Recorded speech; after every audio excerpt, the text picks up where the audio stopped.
I mean, think about it. There's 18,300 new car franchises in America itself. It's bigger than the amount of Starbucks in this country, the amount of any other franchise or rooftops that are existing here in the United States. An average dealer spends $50,000 a month on digital marketing.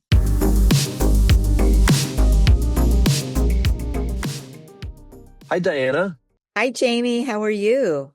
Good to see you. We have a lot to talk about. So, President Trump got a big setback from the Supreme Court. There's a new major headache for digital marketers, and we're seeing some interesting product moves. So, a lot to talk about. We're recording on February 20th, and the Supreme Court has just ruled that President Trump does not have the authority to impose tariffs under the International Emergency Economic Powers Act, often called IEPA. And that might be a boost for some, but it doesn't do much for the auto industry.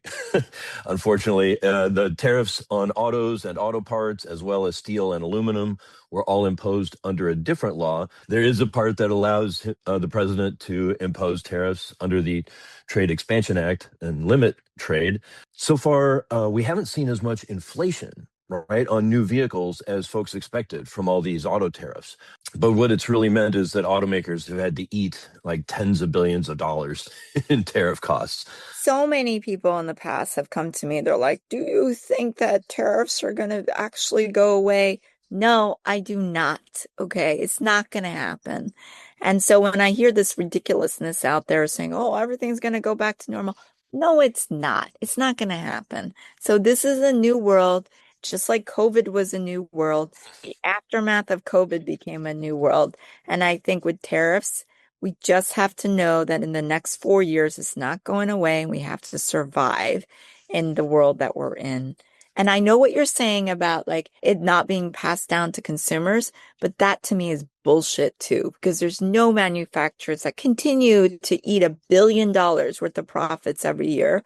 I just don't think that's going Or to happen. billions. I mean, Yeah. Toyota is looking at $10 billion in this first in their fiscal year. I heard just for the US, it's 1 billion for some of these automakers. So Mhm. if it's true, I just don't see how dealers are not affected, affordability is not affected, and consumers not being able to purchase new vehicles. And that's a question I have for you, Jamie. It's So, definitely a factor. The suppliers are under a ton of pressure to find cost savings, to make other investments to work around the tariffs.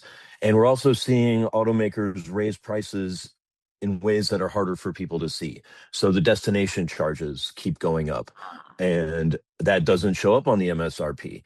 But it does affect what consumers actually have to pay and what they can afford to drive off the lot. I would also think, like, based on affordability issues in this country, because let's be real, right? Like, everybody's talking about affordability, especially in New York City right now. I mean, I hear it every third sentence from somebody about affordability right now. How is the new car market actually doing in an environment like this? Are people still purchasing as many new vehicles? Because I see people really run more to the used side, but what are you seeing, Jamie? There's definitely pressure. Most of the forecasts are for a flat to contracting new car market, with more people, just like you said, priced out of new and going to used.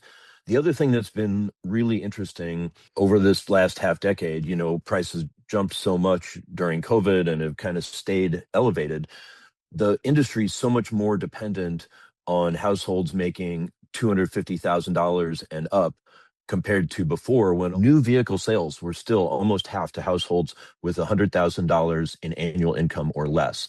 And now they're down to a very small percentage. So what is a dealer supposed to do at this point? I love dealers because they are street fighters, right? And no matter what, I don't care what it is, they're never going to die. They're never going to go away. And they're going to figure it out. And the best of the best is going to actually make a lot more profit during these times. But what do you think a dealer needs to do with the new car inventory outside of like controlling aging and turn, making sure to get rid of vehicles so the floor plan interest doesn't take them alive? Yeah, I think it depends a lot on your brand and your market.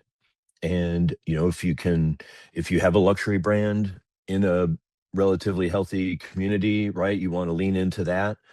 If you're at a more mainstream brand, I think you want to really load up on used vehicles. And of course, having the right ones, having the right mix for your market is crucial. But I think, you want to be ready with some of the affordable new vehicles that are being launched now, but also to have a good set of used alternatives available so that people don't necessarily have to go down in size if they can get something that's just a little older but still in good shape. There's going to be so many winners or losers, but it's based on the brand. That's what I believe. Like if you're a high line Lexus store, there's no inventory on the ground anyway. I mean, I search all this data out there, and it's like almost every area in certain regions, they don't have it. They have like 9 days supply on some of these vehicles. So they're going to win. Doesn't matter. That's what it shows. Toyota, they're going to win. When I look at the conquest data in terms of other brands going after a brand, in terms of the mainstream cars, it's always Toyota. The first 28 lines are based on inventory not being there. Mhm. And I see it on Toyota. The reason why this is important, Jamie, to me is because, I was taught in the auto industry, people buy for three reasons. Inventory, right? Like, do you have it? Two, price. And three, location. Location matters less because now there's digital retailing and people are willing to ship vehicles all over the place.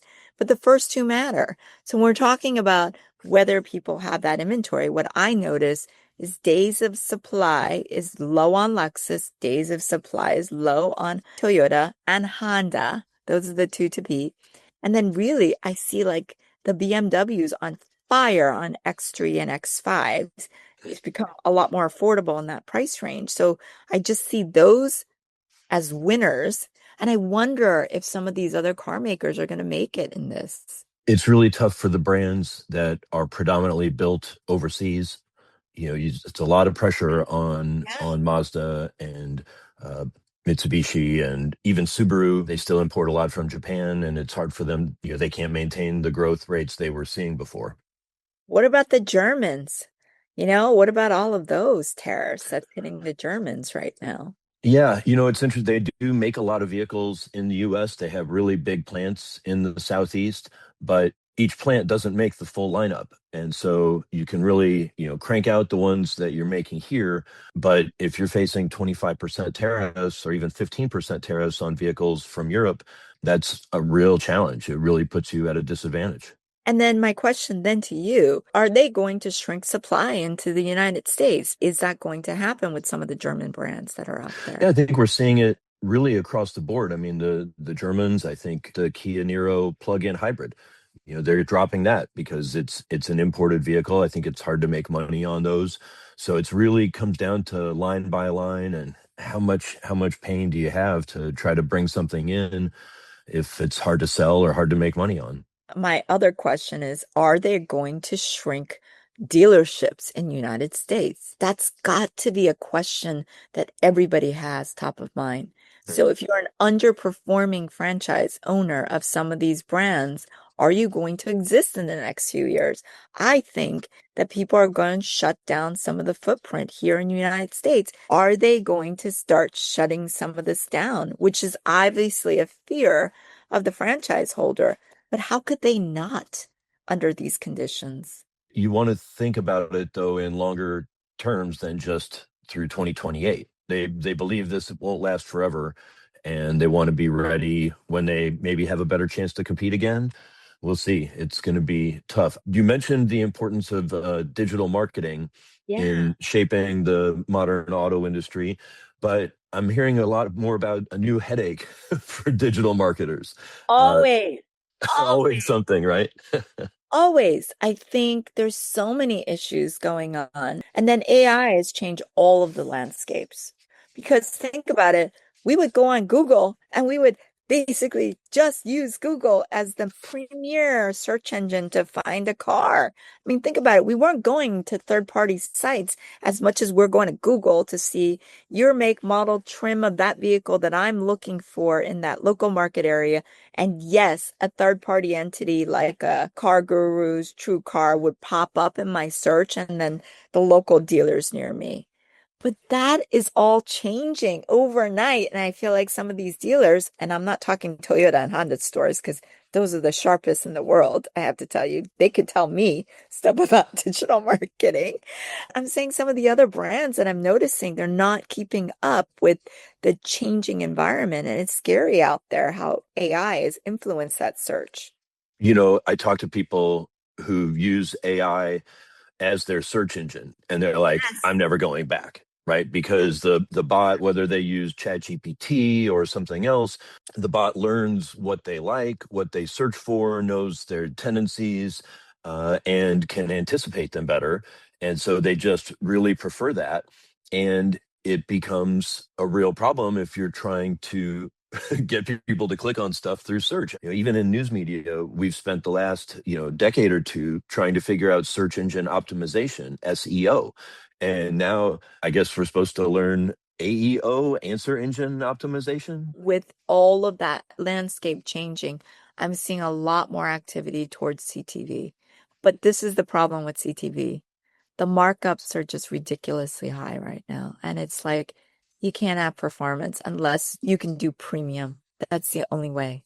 If you can't do premium, there's no shot Hmm. because it's all going towards like a dog show in Minneapolis or something like that. I mean, CTV is, I think, could be a great performance in the future, but I think you have to regulate the fees. I think it's out of control at this point. Diana, we've been talking about all the transition in the industry and the importance of auto dealers.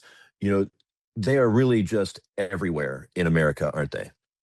They are. I mean, think about it. There's 18,300 new car franchises in America itself. It's bigger than the amount of Starbucks in this country, the amount of any other franchise or rooftops that are existing here in the United States. And an average dealer spends $50,000 a month on digital marketing. Think about that number. It's a $10 billion spend on tier three automotive that feeds everybody, and that's just on digital marketing. Imagine the amount of other monies that they're spending right now in America. Well, that's a great place to wrap it up there. Thanks, Diana. It's been great talking with you. You too. Talk to you soon, Jamie. Bye.